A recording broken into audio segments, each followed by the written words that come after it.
Einen Rademakers. J'espère que vous allez bien. Contente de vous retrouver pour une session que j'ai appelée Good Vibes. En ces temps, voilà, des énergies positives, constructives, dans ces temps de mouvement de transition, de peur peut-être un petit peu plus, voire beaucoup plus forte que d'habitude. L'idée, c'était vraiment de amener du positif, du constructif et de vous présenter différentes personnes qui ont des tas de, je ne sais pas si le mot conseil est bon à nous donner, mais en tout cas qui ont une énergie à transmettre, une ouverture du cœur à transmettre, parce que je crois fondamentalement que c'est essentiel et que c'est surtout très bon pour la santé, ce dont nous avons tous besoin et envie pour l'instant. Voilà. J'espère que vous nous entendez. Faites-nous signe dans le chat, effectivement, pour nous signaler que vous êtes là et que vous nous entendez. Et voilà, je vois que vous commencez à arriver, c'est super. Alors, je vais vous présenter Véronique, qui aujourd'hui va nous parler des fleurs de Bach, de ce que les fleurs de Bach peuvent nous apporter, comment les utiliser. Mais avant ça, je vous la présente. Donc, Véronique est conseillère en fleurs de Bach, et conseillère et forme, pardon, les conseillères conseillères et conseillers d'ailleurs, parce qu'il y a des hommes qui font aussi des formations en fleurs de Bach pour toute la Belgique francophone. Elle est également formatrice en hypnose humaniste. Véronique reçoit dans les deux disciplines d'ailleurs, et elle est également praticienne de la présence thérapeutique. Elle fait partie du collège de l'école de présence thérapeutique qui a été proposé et lancé par Thierry Janssen, que vous connaissez probablement puisqu'il est intervenu la première fois lors du premier congrès en 2016. Voilà. Véronique, merci d'avoir accepté au pied levé, j'ai envie de dire, mon invitation. Et donc, tu vas, comme je le disais, parler des fleurs de Bach. Alors, est-ce que tu peux nous expliquer ce que sont les fleurs de Bach et en quoi elles sont peut-être importantes dans le contexte actuel? Oui, alors les fleurs de Bach, bon d'abord bonjour à tous, merci de m'avoir invitée. Et puis comme tu dis, au pied levé, à l'heure actuelle, on est beaucoup chez soi, donc c'est bien, on a du temps disponible, c'est le bon côté des choses aussi. Alors les fleurs de Bach, elles ont été découvertes il y a presque 100 ans maintenant par le docteur Bach, d'où leur nom, qui avait déjà senti à l'époque que la qualité de notre rapport à nous-mêmes, la paix qu'on pouvait sentir par rapport à nos émotions, vivre en équilibre par rapport à nous-mêmes, avait un impact sur notre santé. Alors, ça a été son point de départ, ça. C'était que, en tant que médecin, il se disait comment aider au mieux les patients à se sentir bien et surtout à se soigner. Bon, alors, avec le temps, avec l'évolution, aujourd'hui, les fleurs de Bach, on y pense surtout pour le bien-être, c'est-à-dire pour équilibrer nos émotions. Mais on oublie, alors que la science le montre aujourd'hui, c'est que ça peut avoir un impact sur notre immunité. Alors, ça ne nous dispense pas de tous les bons conseils d'hygiène et de bon sens qui sont d'application à l'heure actuelle, mais elles viennent aussi en plus nous aider si on a malgré tout un déséquilibre intérieur. C'est-à-dire que, vu les circonstances, on peut vivre dans la peur. Et c'est d'ailleurs quand il a réparti ses fleurs, alors il en a 38 quand même, c'est peu et c'est beaucoup. Quand on doit les connaître, les élèves parfois me disent ouais, quand même, ça fait beaucoup de matière. Mais quand on a besoin de faire le point en soi, finalement, c'est assez peu pour qu'on arrive à identifier ce qu'on ressent, la texture de notre émotion et vraiment à cerner en quoi les choses sont difficiles pour nous. Alors, je parle souvent des émotions qui sont un peu comme du velcro, c'est-à-dire que ça gratte, c'est pas confortable. Quand on sent un inconfort, on pourrait se dire je veux pas ça, je vais lutter contre. L'idée des fleurs, c'est de dire en fait, si c'est inconfortable, c'est que ça demande à être accueilli, accepté, traversé pour revenir vers quelque chose de plus juste. Un peu comme quand vous avez mal à l'estomac, vous allez peut-être sauter un repas et puis vous allez vous dire finalement ma digestion revient à la normale. J'ai besoin d'accueillir et de traverser cet aspect des choses. Et donc, l'idée des fleurs, c'est un peu ça. C'est de se dire, dans mon quotidien, là, si je sens ce qui se passe en moi, qu'est-ce qui gratte, en fait? Qu'est-ce qui me dérange? Alors, ce qui était intéressant, c'est que le docteur Bach, il a commencé par les fleurs de porc. Peut-être parce que c'est une des émotions qui est les plus basiques. J'ai envie de dire qu'on a tous de la peur en nous. Après, c'est naturel. C'est ça aussi qui nous maintient en vie. Hein, si vous voyez un camion qui se dirige vers vous et que vous reculez d'un bond, ben, vous avez la vie sauve. C'est une bonne idée. Hein. Par contre, il y a des peurs qu'on va avoir qui peut-être ne sont pas nécessaires et qui ne sont pas salutaires pour nous. Et dans le contexte actuel, même si je prône la vigilance et la présence et la conscience, avoir peur ne va pas nous aider. Je vois parfois des personnes qui sont accrochées aux nouvelles, accrochées à toute l'information, qui a tendance à être anxiogène, dans le sens où on lit des titres qui parlent d'un avenir qu'on peut imaginer, mais que personne ne connaît à l'heure actuelle, en le dépeignant non pas dans un versant positif, mais plutôt dans un versant catastrophique. Alors, je ne nie pas que ça peut faire partie de notre réalité, mais elle n'est pas encore là. Alors, est-ce que commencer à trembler pour ça aujourd'hui et maintenant, est-ce que ça va nous aider ou pas? Alors, on pourrait dire si ça nous aide à être vigilants, peut-être, mais en fait, l'effet est inverse, c'est que ça crée de la panique, et du coup, les gens réagissent pas forcément en leur âme et conscience, on pourrait dire. Alors, si je pouvais vous donner des exemples déjà de fleurs, parce que plus ça va être pratique, plus ça va être utile en fait. Hein. C'est qu'elles sont disponibles, elles sont dans les pharmacies, qui sont encore ouvertes même le week-end, donc ça c'est une bonne nouvelle. Mais c'est quand on a identifié ce qu'on vit intérieurement, alors on peut choisir la fleur qui va nous aider. Alors pour ceux qui ne connaîtraient pas du tout, ça se présente sous forme de gouttes. C'est un peu le principe de l'homéopathie, si je devais parler de quelque chose que les gens connaissent bien. Et donc, on dilue ces gouttes dans de l'eau et on les prend de manière régulière jusqu'à ce qu'on sente un apaisement au niveau émotionnel. Alors, il y a un des remèdes. Oui. On a son petit flacon dans lequel on peut mettre plusieurs gouttes, c'est ça, hein? Voilà, alors on peut aussi se dire, voilà, j'ai un bouquet d'émotions, je n'ai pas une seule émotion, j'en ai tout un bouquet. Et donc, je vais rassembler dans mon bouquet les fleurs qui sont utiles pour moi maintenant. Alors, le plus connu, en fait, généralement, quand on parle des fleurs de Bach, c'est le remède d'urgence. Je vois dans le chat, il y a quelqu'un qui dit « ça ne marche pas pour les personnes à qui j'ai transféré ». Je ne sais pas s'il faut suivre le chat en même temps, si c'est ton rôle, ça, mais je fais tout en même temps. C'est un peu compliqué, mais peut-être que c'est la vidéo, mais c'est pas grave, on verra par la suite. Et donc, le remède d'urgence, c'est ce qu'on appelle, c'est rescue en fait, c'est au secours. Hein. Donc, quand on reçoit une nouvelle, j'ai vu parfois des reportages de gens qui vivent les directives de manière très… Voilà, ça les met dans un état un petit peu secondaire. Et donc, à ce moment-là, le remède d'urgence est très utile. Il est accessible facilement. Il n'y a pas besoin de faire trop le point sur ce qu'on ressent. C'est juste, c'est l'urgence, ça ne va pas. Et j'ai besoin d'un coup de pouce. Et ça nous aide vraiment à nous recentrer, en fait, à retrouver une sorte d'équilibre qui permet, alors souvent c'est la raison qui se remet en route, c'est qu'on peut de nouveau, le mot qui me vient, c'est un mot en anglais, assess, voir un petit peu où on est la situation, voir un petit peu ce qu'on peut en faire, voir comment les choses se passent. Après, si on s'intéresse aux fleurs individuelles, pour rester dans les fleurs de porc, il y a Mimulus. Mimulus, c'est peur d'être malade, peur d'attraper le virus, peur de contaminer les autres, peur que… Voilà, toutes les peurs qui vont me concerner, mais que je peux nommer. Donc, je peux dire, oui, j'ai peur que si je l'attrape, je le transmette. J'ai peur que si je l'attrape, je sois très malade. Donc, quand c'est une peur identifiée, la fleur qui correspond à ça, c'est Mimulus. Donc, dès qu'on a conscience qu'on tremble intérieurement, même si c'est un petit peu, c'est-à-dire que ça peut être une pensée qui vous traverse à un moment ou une sorte de crispation au niveau des tripes, là où on fait « oh, quand même hein », ou bien quelqu'un vous appelle et vous dit « ah, finalement, on s'est vu la semaine passée, mais en fait, j'ai été testée, je suis positive ». Et donc, il y a un truc à l'intérieur qui fait « hein ». Oh, zut. Voilà. Et donc, en contact, au secours. Voilà. Donc, cette peur-là, ça, c'est Mimulus. Mais il y a aussi beaucoup d'inquiétude pour les autres. Et ça, c'est pas la même fleur. C'est Red Chestnut. Et donc, on peut être inquiet pour nos parents, pour les grands-parents, pour des personnes plus âgées, des personnes plus fragiles.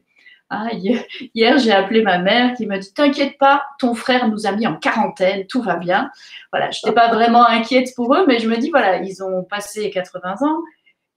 c'est un âge où voilà, la prudence est de mise et donc je veillais à ce qu'ils aient tout ce qu'il fallait, qu'il n'ait pas, voilà, j'étais pas vraiment inquiète, je n'ai pas pris du red chestnut, mais je me dis, voilà, dans mon entourage, j'entends des gens qui tremblent quand même pour leurs proches, pour les gens qu'on aime en fait, hein, c'est naturel. Hein. Je partageais ça hier. Mes parents ont eu la bonne idée de vouloir partir en Espagne il y a peu de temps. Et j'ai eu maman ce matin au téléphone qui me dit qu'elle continue à aller faire ses courses. Donc, je pense que je vais prendre du red chestnut. Ceci dit, on peut quand même leur faire les recommandations d'usage, mais on ne va pas trembler intérieurement. Et en fait, cette inquiétude pour les autres, elle n'est salutaire ni pour nous, ni pour l'autre. C'est-à-dire que si on a peur pour l'autre, en fait, on lui projette une partie de notre peur et là où il peut être vigilant sans être dans la peur pourrait s'installer. Alors, en regardant un petit peu les nouvelles et les supermarchés qui étaient dévalisés, j'ai pensé à Cherry Plum. Cherry Plum, c'est peur de perdre le contrôle. Et ici, il y a une forme d'hystérie, en fait. C'est-à-dire que c'est des gens qui ont même plus peur de perdre le contrôle, qui sont dans une sorte de perte de contrôle de « mais c'est plus fort que moi, je ne peux pas m'arrêter. » Alors, ma raison peut me dire « mais non, allez, tout va bien, je ne vais pas me précipiter. » Et en même temps, il y a un truc instinctif, vital qui fait « si je veux y aller, non, je ne veux pas, mais si j'y vais quand même. » Ce qui fait que ça pourrait nous mettre en danger finalement d'avoir des comportements qui ne soient pas raisonnés parce qu'on a vraiment peur de perdre le contrôle. Alors, il y a aussi, je pense que j'ai fait le point avec quelques fleurs en me disant, comme ça, si vous les reconnaissez. Alors, il y a quelqu'un qui demande comment ça s'écrit. Ah peut-être que ce qu'on pourra faire après, c'est dans le chat. Je peux le rajouter au-dessus ou en dessous de la vidéo en fonction de où elle va se trouver. Oui, voilà. Tout à fait. Alors, il y a une fleur aussi qui me semble intéressante à ces moments-ci, c'est Walnut. Walnut, c'est une fleur d'hypersensibilité. Alors, bon, on est en plus avec un public qui connaît bien l'hypersensibilité, je pense. Voilà. Et donc, déjà en temps normal, être hypersensible, c'est voilà, pas toujours confortable, même si ça peut avoir ses avantages. Et à cette période-ci, c'est parfois compliqué. Alors, ça m'est arrivé pas plus tard que ce matin où j'étais en présence de quelqu'un qui était particulièrement stressé et je sentais une oppression au niveau de mon sternum. Qu'à un moment, j'ai dit, mais ok, tu as l'air de dire que tu es détendu, mais c'est pas le cas. Je sens ici et moi, je suis pas stressée. Donc, on absorbe aussi la tension des autres et on peut aussi être influencé par les lectures, la presse, etc. Moi, j'ai pris le parti maintenant d'arrêter de lire les commentaires des commentaires de tout le monde et je me dis, voilà, je vais écouter ce que le gouvernement dit, les choses qui sont officielles et carré et pas l'opinion de la vie d'un tel qui pense que et qui a ajouté, etc. Parce que il y a un moment où ça finit par me toucher et qu'à force de lire ça, même si je suis plutôt sereine, il y a quelque chose qui monte et je deviens comme une éponge d'une certaine manière. Donc ça, c'est inconfortable. Et certaines personnes le font sur différentes chaînes, plusieurs fois par jour, etc. Donc je pense que au sein de ce que tu dis, c'est important aussi d'être au clair avec regarder peut-être les nouvelles une fois par jour, les nouvelles officielles et je pense vraiment que ça peut aider. Voilà. Et rester dans notre axe malgré le chaos qui est présent tout autour, quoi. Donc ça, c'est vraiment une fleur utile. Alors, il y a une fleur à laquelle j'ai pensé aussi, c'est Sweet Chestnut. Donc, ce n'était pas la Red Chestnut comme tout à l'heure.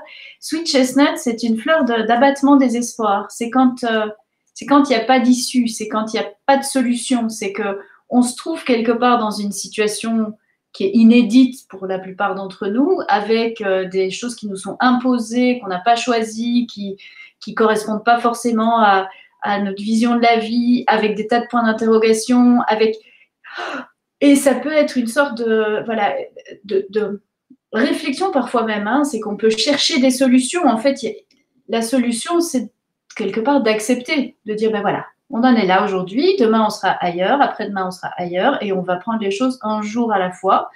Et donc, Sweet Chestnut est la fleur qui peut nous aider à entrer dans une forme d'acceptation de ce qui est en train de se passer. Alors, je ne parle pas d'une résignation, c'est-à-dire, c'est pas je baisse les bras, je reste très présent à ce qui se passe, mais ça peut nous... Voilà, moi je pense en connaissant bien les fleurs, il y a quelque chose en moi qui a shifté à un moment de me dire, ok, bah, c'est affreux tout ce qui nous arrive, enfin même, enfin nous on va tous bien, mais pour les autres, etc. Et si c'était aussi une opportunité, c'est-à-dire que bah oui, c'est un moment de repli, c'est un moment de présence à soi, c'est un moment où je vais pouvoir disposer d'un temps qui normalement a été imparti à autre chose. Ben, qu'est-ce que je vais pouvoir, à quoi est-ce que je vais pouvoir utiliser ce temps? Comment est-ce que je vais pouvoir en faire quelque chose qui soit positif pour moi, pour les autres? Bon, déjà, je me suis proposée comme bénévole pour, voilà, dans mon quartier. Enfin, je veux dire, il y a énormément d'élan solidaire. Donc, c'est aussi une opportunité de se dire, bon, ben voilà, si j'accepte la situation telle qu'elle est, toute l'énergie qu'on met à lutter contre, ben, on va pouvoir l'allouer à autre chose. Et ces choses, ben, on va les découvrir au fur et à mesure. On va s'éveiller un matin avec une inspiration. Voilà, je te disais avant qu'on ne commence, ce matin, je me suis éveillée, le ciel commençait à devenir bleu. J'ai ouvert la fenêtre et j'ai écouté chanter les oiseaux. Et je me suis dit, ben oui, voilà, malgré ce qu'il y a une paix aussi. Hein. C'est pas l'un ou l'autre, c'est l'un et l'autre. Une chose pour moi. Mais donc, Véro, ce que tu es en train de dire, hein, ce qui peut être intéressant pour les gens qui ne connaissent pas encore bien les fleurs, c'est que en prenant les fleurs, non seulement tu peux prendre de la distance ou traverser l'émotion, mais il y a aussi, j'entends, un pouvoir transformateur à travers les fleurs de Bach. Je ne sais pas si c'est comme ça que tu le dirais, mais… Oui, oui. En fait, elles viennent nous rencontrer là où on a besoin. Et elle nous accompagne sur notre chemin en nous permettant d'apaiser ce qui est tumultueux et tourmenté de manière à vivre les choses autrement. Du coup, voilà, imaginez, on parlait des peurs en commençant, c'est que si déjà j'ai pas peur et que je suis en confiance, ça va pas enlever ma vigilance, ça va pas enlever mon attention à moi-même, aux autres, à ma santé, etc. Mais je vais pas trembler. Donc toute cette énergie que je vais pas dépenser à me crisper, à trembler, à avoir peur, je vais pouvoir la mettre dans autre chose. Donc, il y a vraiment une transformation intérieure qui se fait.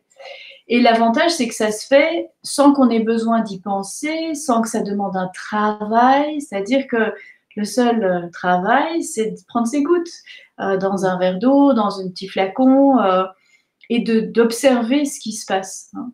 Et souvent, c'est ça, c'est qu'on sent intérieurement qu'il y a quelque chose qui a shifté, et on ne sait pas forcément dire ce que c'est. Il y a un avant, un après. On ne sait pas toujours. Voilà. Alors, je pensais aussi à White Chestnut. Hein. White Chestnut, c'est la rumination. Alors, c'est vrai que quand on a un cerveau qui est hyperactif et qui a déjà une fâcheuse tendance à s'activer, c'est qu'il y a un moment où ça peut commencer à tourner en boucle et à nous rendre dingue, en fait. Hein. C'est que les pensées, elles se bousculent, ça tourne. Et donc, on aimerait changer le disque, on aimerait l'arrêter, on aimerait faire pause et ça ne marche pas. Et donc, on reste et c'est fatigant. Et ça nous empêche d'être présent à ce qui est.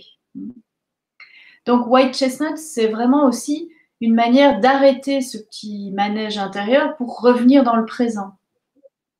Un peu comme ce matin avec les oiseaux qui chantent, voilà, il y a le chant des oiseaux. Et au-delà de ça, il y avait le silence. Hein, et ça, ça donne une autre qualité aussi, même si ce ne sont que quelques instants et le mental peut se remettre en route après. Déjà ça, c'est comme avoir pris une bonne une bouffée d'oxygène avant de se mettre à nager, par exemple. Donc, il y a vraiment quelque chose qui peut nous aider à ce niveau-là. Alors, je me disais qu'il y a aussi, par moment, une forme comme de nostalgie ou de regret de ce qui aurait été si seulement la situation n'était pas comme ça. Alors, je pense à, par exemple, tu parlais de ta tournée qui est reportée. Il y a parfois ce petit pincement au cœur de se dire, mais si la situation n'était pas comme elle est, là, dans 2 jours, je serai en train de faire ma valise. Enfin, moi, je partais à Toulouse lundi. Je me réjouissais d'aller passer du temps avec des gens que j'aime. Et donc, il peut y avoir parfois comme une sorte de nostalgie, hein, une sorte de regret de se dire, mais si seulement la situation était différente, ce que je vivrais serait autre. Et ça peut nous rendre tristes, ça, dans le sens de se dire, voilà, je rate des choses ou je regrette ce qui aurait pu être, parce que malgré tout, ben, c'est aussi une épreuve de renoncement. Hein. Il y a des tas de choses auxquelles on doit renoncer pour le bien commun et le bien partagé. Donc voilà, ça c'est honeysuckle, c'est chèvrefeuille. Mais c'est, je regrette dans la nostalgie, pas je regrette et je suis en colère. Hein. Non, c'est pas de la colère, non, c'est du regret nostalgique, vraiment nostalgique. Ouais. Après, il peut y avoir une forme de révolte, hein, de rage. Voilà, je lis parfois les commentaires après des articles et il y a des lecteurs qui disent que les politiciens sont tous cons, que le monde est pourri, etc. Ça, c'est une sorte d'irritation bitch. Hein. Ça, c'est, il y a un côté, je supporte pas ces cons qui m'entourent et du coup, il y a une révolte intérieure qui peut s'avérer assez agressive, hein, parce que il y a l'irritation interne est telle. Mais une autre fleur à laquelle je pensais qui peut nous concerner parfois, c'est crabapple. Crabapple, c'est le sentiment de dégoût. Et on a, alors bon, il y a le bon sens qui dit qu'on ne se lèche plus, on ne s'embrasse plus, on ne se touche plus, etc. Voilà, on ne va pas lécher les barres dans le métro, on est d'accord. Mais il y a quand même une sorte de, voilà, il faut rester dans quelque chose de raisonnable. Si vous êtes dans votre environnement personnel, que vous vous êtes lavé les mains, que vous n'avez pas touché tout en rentrant, vous n'avez pas besoin de désinfecter en permanence. Hein, je voyais une petite blague sur Facebook qui disait c'était pas les alcooliques anonymes, c'était ceux qui mettent de l'alcool sur leurs mains en permanence. C'est que c'est bien de garder une forme d'hygiène, pas lécher nos doigts quand on est dans les lieux publics. Et en même temps, c'est peut-être pas utile que ça devienne exagéré et qu'on commence à avoir une sorte de dégoût à l'idée d'être en contact avec les autres, que si on voit quelqu'un qui tousse à 50 mètres, déjà tout de suite on se dit « Ah, horrifié », on se sent contaminé. Hein. Et ça peut aussi contribuer à ce sentiment d'avoir l'impression d'être contaminé. Hein. Ah oui, mais j'ai croisé quelqu'un, elle a toussé, ah, je me sens souillée par le fait que la personne ait mis un petit bruit, alors qu'il y a quand même aussi à cette époque quelques rhumes et quelques refroidissements dus au climat. Et donc, par exemple, en faisant mes courses hier, j'ai bougé un sachet avec un pain du monsieur qui était en face de moi. Il est rentré dans une colère. Donc, oui, le crab apple aurait pu être intéressant pour... Enfin, je ne me serais pas permis. Pour lui, voilà. Je pense pas que ça serait bien passé, mais c'est ça l'idée, en fait, aussi. Oui, parce qu'il y a ce côté berk. Qu'on peut comprendre, on nous montre des images d'un ennemi invisible qui peut nous envahir, etc. Donc on a le côté je voudrais garder ça loin de moi. Bon, après, je vous rassure tout de suite, prendre des fleurs, ça ne va pas faire que vous allez aller dans un extrait de dire bah non, de toute façon, il n'y a pas de souci. Mais ça va être juste, en fait. Ça va être beaucoup plus juste. Bon, après, il y a 38 fleurs, hein, je ne vais pas parler des 38. Mais il y a vraiment dans le système des fleurs de Bach, alors je pense à verveine. Verveine, c'est une fleur de souci excessif pour le bien-être d'autrui.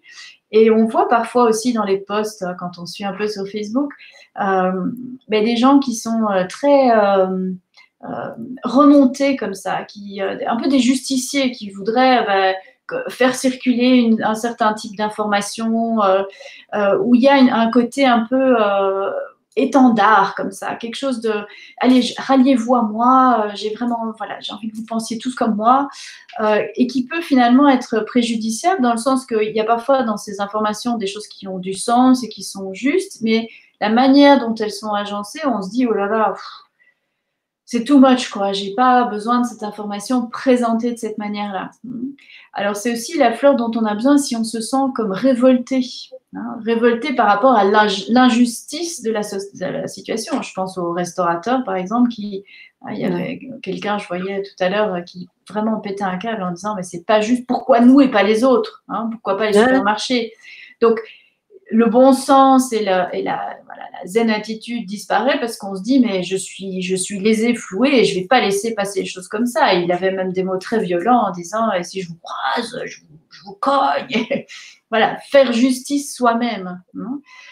Et bon, le monsieur dont tu parles, à qui tu as bougé le pain, si il était révolté par une forme peut-être d'injustice qu'il a, enfin, il a vécu que ça comme bah, tu t'occupes de son pain, de quoi tu te mêles, quoi. Je recule. Tu achètes son pain. Oui, il était vraiment en colère. Ouais. Et en même temps, ben, c'est légitime, c'est-à-dire que toutes nos émotions sont légitimes. Hein. Il n'y a pas de bonnes ou de mauvaises émotions, mais on peut se sentir révolté de se dire mais pourquoi le monde vit ça. Enfin, bon, après, chacun va y aller de son point de vue et avec sa sensibilité. Mais il y a, voilà, ça peut être ça, cette espèce d'énervement de quelque chose qui est irritant et oui, qui nous met en révolte en fait. Est-ce que tu vois un autre type d'émotion? J'avais vite réfléchi comme ça en me disant, tiens, bah, qu'est-ce qui pourrait nous traverser principalement? Bon, je pense que les peurs sont les principales, hein, avec peut-être le crabe apple quand même, qui est, si on se sent vite, voilà. La peur du manque, j'ai entendu chez certaines personnes, entre autres financiers. Ça va être Mimulus aussi. Okay, c'est Mimulus, parce que la peur est identifiée, c'est ce que tu disais. Elle est identifiée, oui, tout à fait. Donc, on a peur de quelque chose d'assez précis. On a peur que si on annule nos rendez-vous, ben, on n'aura pas de quoi manger. On a peur que si on ne fait pas nos courses, on n'aura pas non plus. On a peur que si on n'achète pas du papier de toilette, on n'en aura pas. Peur archaïque, celle-là, mais... Donc, on est dans... Ça, c'est la peur identifiée, Ok. Donc, j'ai l'impression qu'on a fait en tout cas un bon tour. Hein, effectivement, l'idée, c'est pas d'expliquer les 38 fleurs, mais d'en cerner, là, j'en ai entendu 10, en plus du rescue, du remède d'urgence, comme il s'appelle aujourd'hui, je pense. Donc, qu'est-ce que tu conseilles? Est-ce qu'on peut prendre les 10? Est-ce qu'on en choisit? Comment on fait? L'idéal, c'est de faire le point. C'est-à-dire se dire, ben voilà, dans la situation que je vis, et il n'y a pas à juger, il n'y a pas à évaluer si c'est bien ou mal, si c'est légitime ou pas. Si l'émotion est là, elle est là. Hein. Je pense à une que je n'ai pas citée, ça en fera une 11e. C'est Willow. Hein. C'est Calimero. Alors, quand je dis ça, c'est pour vous donner vraiment une image qui vous aide à comprendre, mais il y a des gens qui le vivent aussi comme une injustice et ils se plient. Ils disent « Oh, ben pourquoi moi, je dois vivre ça? C'est pas juste. Hein. Justement, j'allais faire le voyage de ma vie et là, ben, c'est foutu. » Et ils le vivent comme s'ils étaient victimes de la situation et plutôt que de les révolter, comme on a vu avec Verveine, ça va justement nous faire nous replier sur nous-mêmes, hein, nous donner envie de nous lamenter. Alors, c'est tout à fait humain, hein, mais parfois, quand on a ce genre d'attitude, alors je pense à une cliente que j'avais vue il y a des années et qui me dit « Oui, je suis un vrai Calimero, mais je ne devrais pas, hein, parce qu'on se juge. » Or, il n'y a pas à se juger, c'est qu'il y a une émotion, elle est là, elle est légitime, on l'accueille et puis on la traverse et on vit autre chose. Mais si on ne passe pas par cette phase de je la regarde en face, je l'accueille et je prends les fleurs ou je fais ce qu'il faut, ou je médite, ou je fais ce qu'il faut pour passer de l'autre côté, elle va continuer à être là, elle va continuer à m'empoisonner. Donc la première étape, c'est faire le point. Qu'est-ce que je ressens maintenant? Qu'est-ce qui est le plus présent à moi maintenant? Qu'est-ce qui est le plus difficile maintenant? En quoi est-ce que ça gratte? En quoi est-ce que mes émotions me dérangent? En quoi est-ce qu'elles m'empêchent d'être dans l'instant présent? En quoi est-ce qu'elles m'empêchent d'être sereine? En quoi est-ce qu'elles m'empêchent d'avoir une réaction dans laquelle je me reconnais? Parce que parfois, c'est ça, c'est au travers de nos actes, on va se dire, mais tiens, pourquoi je réagis comme ça? C'est pas moi ça. Hein. Tout ça sont des indices qui nous disent, tiens, voilà, il y a friture sur la ligne. Et donc, l'idéal, c'est de se limiter à 7. Donc, pas plus que 7. En même temps, 7, c'est déjà beaucoup. Hein. Parce que si on identifie bien ce qu'il y en a souvent 2, 3 principales. Et si on peut se limiter à ces 3 principales. Alors, il y a en Belgique des pharmacies, alors je ne les connais pas, mais pas toutes, hein, mais il y a des pharmacies chez qui on peut demander des mélanges. Donc là, ils vont avoir un set et ils vous fourniront un mélange avec exactement les fleurs que vous avez demandées dedans. Mais sinon, vous pouvez les acheter en fiole individuelle et puis faire vous-même un mélange. à ce moment-là, essayez de vous limiter à 2-3 pour éviter que ça vous coûte bonbon. Hein, l'avantage étant qu'avec un flacon, vous pouvez probablement tenir toute votre vie, en espérant que vous n'en aurez pas besoin toute votre vie, mais voilà, on en utilise très peu. Donc, avec un flacon individuel, c'est ça, hein? Oui. Il n'y a pas de date, a priori, il n'y a pas besoin de regarder. Il y a une date, parce que la loi impose une date à 10 ans, mais c'est une date légale. Ça ne veut pas dire que le produit qui est dedans n'est pas bon. Hein. Donc, ça veut dire que si vous l'utilisez à titre professionnel, vous ne pouvez pas, parce que c'est illégal d'utiliser des produits périmés. Mais si c'est dans votre pharmacie personnelle, moi j'ai encore des fleurs que j'ai de quand j'ai commencé les fleurs de bac il y a très longtemps. Et on les utilise pour nous. Donc, c'est vraiment... voilà, la première étape, c'est les identifier. Quand vous les avez identifiés, alors il y a différentes techniques. Vous pouvez soit acheter un petit flacon, alors j'en ai un, tiens, justement, souvent. Voilà, un petit flacon vide comme ça, hein, avec une pipette dans laquelle on met de l'eau qui vient d'une bouteille de préférence. Alors pas de l'eau du robinet parce que elle n'est pas très stable, l'eau du robinet. On remplit d'eau et puis on ajoute 2 gouttes de chacun des remèdes dont on a besoin. Et de ce flacon, on prend 4 gouttes aussi souvent que nécessaire, avec un minimum de 4 fois par jour. Donc, ça veut dire que si la situation est difficile, si vous avez une mauvaise nouvelle, si les choses sont pénibles, vous pouvez en prendre plus que 4 fois par jour, même 10 fois par jour, 20 fois par jour, 100 fois par jour. Il n'y a pas de problème, on peut avaler Par contre, ça ne sert à rien d'avaler le flacon, ça ne va pas être plus efficace. C'est vraiment ça va faire les 4 gouttes. Hein. Voilà. Ouais. C'est du gaspillage, en fait, de les prendre purs, c'est pas plus efficace. C'est plus fort de goût, mais c'est pas plus efficace. Une autre méthode, c'est de se dire, voilà, aujourd'hui, j'ai l'impression que mes émotions changent au jour le jour avec les nouvelles, avec ce qui se passe, etc. Je peux aussi prendre une grande bouteille d'eau et mettre mes gouttes, 2 gouttes, donc des flacons que vous achetez en pharmacie, 2 gouttes dans cette grande bouteille. Et donc, de cette grande bouteille, vous boirez une gorgée, 2 gorgées tout au long de la journée, une go, parfait. Hein. Voilà, chaque matin, on peut… et donc, chaque matin, vous pouvez ajuster et faire le mélange qui vous correspond. Alors, il y a une fleur dont je n'ai pas parlé, mais c'est Star of Bethlehem. Et Star of Bethlehem, c'est la fleur du choc. Et donc, c'est clair que dans l'état actuel des choses, il est possible que pour certains, les nouvelles soient arrivées comme un choc. Si on se sent sous le choc de la situation, si on se sent sous le choc d'une nouvelle qu'on entendrait ou de quelque chose qui viendra à notre connaissance, la fleur qui correspond, c'est Star of Bethlehem, l'étoile de Bethléem. Alors, il y a quelqu'un qui demande s'il y a des contre-indications. Alors, il n'y a pas de contre-indications. Il faut juste savoir que les préparations qu'on achète, les petits flacons du magasin, en fait, sont conservés dans de l'alcool. Donc, juste des personnes qui sont abstinentes ou qui prennent des médicaments qui les empêchent d'avoir un contact avec de l'alcool doivent absolument mettre leur goutte dans un liquide qui vient de bouillir. Donc, une eau comme un thé ou quelque chose qui est très chaud, parce qu'à ce moment-là, l'alcool s'évapore et il n'y en a plus du tout. C'est valable aussi si vous voulez en faire pour des tout petits bébés, bien que on dit que quand on fait un flacon en dilution, il y a autant d'alcool que dans une panade qui serait restée un peu longtemps sur un comptoir. Donc, on peut donner à des tout petits bébés. Pour les femmes enceintes, c'est pareil. Il y a vraiment, c'est très, très, très peu d'alcool. C'est moins que dans un sirop pour la toux. Donc, voilà. Mais si vous voulez être vraiment très, très abstinente avec pas une goutte du tout, on peut aussi les utiliser par voie externe. Par exemple, les mettre sur les poignets ou sur les tempes. Donc, ça, c'est vraiment pratique.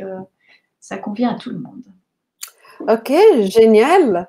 Donc, dans l'absolu, on pourrait imaginer de faire un petit flacon pour tout le monde à la maison. Ça serait bien, oui. Oui. Et si on partage des émotions avec les autres, on peut le faire, faire un flacon pour l'ensemble de la famille, parce qu'il y aura quand même des choses qui risquent d'être communes à plusieurs membres de la famille. Mais du coup, ça donne aussi, alors ça c'est ce que je vois beaucoup avec les gens que j'accompagne, c'est que ça donne aussi l'opportunité de parler de ça. C'est-à-dire que, imaginez un enfant qui dit « mais maman, moi j'ai peur », et pour essayer de le rassurer, on lui dit « mais non, il ne faut pas avoir peur ». En fait, on ne l'écoute pas. Tandis qu'ici, ben, pour choisir les fleurs, il faut écouter, il faut dire ah oui, tu as peur, et tu as peur de quoi? Alors explique-moi un petit peu. Ah, et puis on peut présenter les fleurs et les enfants. Alors chez les enfants, c'est super efficace. Je pense qu'ils ont moins de freins que nous. Hein, Le il y a beaucoup filtre de mental. filtres qui disent ah oui, mais non, c'est quand même que des petites gouttes, je suis pas sûre que ça peut Ouais, m'aider. ouais, ouais. Écoute, Voilà. Et donc, eux, tout ce qu'ils veulent, c'est être bien pour aller jouer. Donc, dès que ça leur fait un petit peu de bien, ça se passe. Bon, ça fait aussi du bien aux adultes, hein, c'est pas ça. Mais donc, c'est vraiment, voilà. Et puis, l'avantage, c'est que dès que l'émotion est à l'équilibre, vous n'avez pas besoin d'en prendre. C'est-à-dire que moi, par exemple, j'en ai déjà pris quelques litres depuis le temps que je suis dans les fleurs. Ici, j'ai pas fait de flacon pour le moment parce que j'accueille les nouvelles. Je suis active, j'ai été me promener en forêt, voilà, je prends les choses comme elles viennent, je m'organise, je suis disponible pour ceux qui ont besoin d'aide. Enfin voilà, je ne me sens pas en stress. Mais en vous parlant, je me dis, tout à l'heure, j'aurais pu utiliser un peu de walnut pour justement ne pas absorber l'émotionnel de mes proches qui parfois est moins serein que le mien. Voilà. Donc, voilà. C'est intéressant parce que le fait de prendre les fleurs pour certaines personnes permet aussi de prendre le temps de se reconnecter à soi et de voir l'émotion. Peut-être qu'on ne le prend pas quand on n'a pas l'intention de prendre des fleurs aussi. Et moi, j'aime parler d'ancrage aussi avec les fleurs parce que je trouve qu'il y a quelque chose de fort dans le fait d'avoir son petit flacon et voilà, et de prendre soin de soi. Oui, dans ma vision des choses en tout cas. Voilà. Et c'est aussi donner une place à cette part-là, c'est-à-dire que l'émotion, elle est là, elle est en mouvement. Et quand on essaye de la bloquer pour ne pas la ressentir, c'est généralement à ce moment-là qu'elle s'accentue et qu'elle prend encore plus de place et que finalement elle nous embête. On va la retrouver dans nos cauchemars, on va la retrouver à différents moments de notre vie ou dans nos comportements parfois qui vont même nous surprendre, tout simplement parce qu'on n'a pas donné la place à oui, c'est difficile. Oui, on peut avoir des moments de découragement, on peut avoir des moments de peur, on peut avoir des moments d'inquiétude, on peut avoir tout ça. C'est là, ça fait partie de nous, ça fait partie de la richesse de qui nous sommes. Et pouvoir lui donner une place à cette émotion et l'accueillir, l'accompagner, l'aider, nous aider à la traverser. Finalement, c'est ça que les fleurs font. Elles nous aident à traverser quelque chose sans l'enlever, sans la modifier. C'est pas un calmant, c'est pas un dopant, c'est vraiment un compagnon de route, j'ai envie de dire. Je te remercie, mille fois Avec merci plaisir. pour cet échange et toutes les informations et les conseils que tu nous donnes avec cœur, comme d'habitude. Alors, je vais juste peut-être ajouter que sur le site du Centre BAC, donc c'est centrebac.com, il y a la liste des conseillers agréés de Belgique francophone. Alors, je ne les ai pas consultés avant de vous parler, mais je suis convaincue que la plupart d'entre eux seraient disposés à donner un coup de pouce par téléphone, hein, puisque idéalement, on ne va pas commencer à aller trop les uns chez les autres, on peut éviter. Si vous n'arrivez vraiment pas à identifier quelle fleur serait utile, je suis certaine que parmi les conseillers, il y en a qui seront disposés à donner un petit coup de pouce. Je vois d'ailleurs plein de posts sur Facebook. On a une page qui s'appelle Fleurs de Bac Francophonie. Et là aussi, vous pouvez aller poster vos questions dans le sens que ce sera peut-être que si vous posez la question sur le groupe, il y aura des réponses qui seront utiles à plus qu'à juste vous, en fait. Tout à fait. On va remettre en dessous, au-dessus de la vidéo, une fois de plus, en fonction de où elle se situe, je vais remettre tous les liens que tu nous proposes. Comme ça, chacun pourra les consulter en son âme et conscience. Voilà. Merci beaucoup. Merci à toi et prenez soin de vous, surtout tout le monde. C'est le moment de prendre soin de soi. Vraiment. À bientôt. À bientôt. Voilà.